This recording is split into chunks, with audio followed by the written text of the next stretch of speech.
Hey, this is Dylan from Mann Lake. This is February's edition of the Beekeeper's Buzz for the southern region.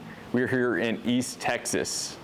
All right, so at this point in the year, your bees are finally getting to the point where they can start growing. You're getting through those cold winter months where they're just clustering up, trying to get through the cold months, and they're gonna start growing. So you're finally gonna see those bees starting to go out, forage, bring out pollen stores. They may bring a little bit of nectar in if you have some early bloom, but for the most part, those bees are starting to grow and they're gonna be expanding. So along with that, you'll wanna make sure your bees have plenty of feed. If they don't have a lot of honey stores, keep the syrup feeder full. You probably don't want to use an entrance feeder this time of month. It's ideal to have some kind of internal feeder because the bees during those colder days, they won't want to come out towards the entrance. It's another thing to note, this time of year, you're going to have a little bit of erratic weather situations going on. February can bring warm days and it can bring freezing weather at the same time. So it's important that you take advantage of those good warm days and hop in the hive when you have those 60, 70-degree days. In those checks, do the following. Pretty much you want to apply pollen patties if you don't see a whole lot of pollen stores in those hives. You'll want to keep that syrup feeder filled up, and then get in a mite check at this time of year.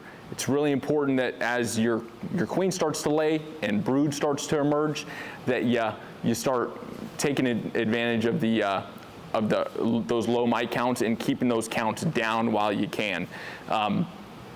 So if you're doing a mite check and you're doing a shake, if you have anything more than 3 mites per 100 bees, it's a good idea to get a treatment in those hives at this point in the season. That way you get into March and those bees are going to start really growing. They are starting from a low mite count. Another thing to note is at this point in the season, you may see some of your singles start to outgrow their hive, especially as that brood starts emerging.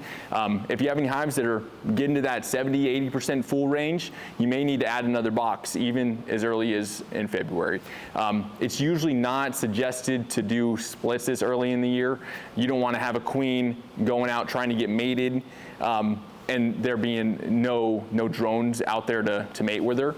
It's just too early in the season to really take that risk. Even if you have queen cells emerging and you're hoping you can do a split, it's just not a great time to do it. So you're better off just adding a box and extending that hive and waiting until March to start doing your splits.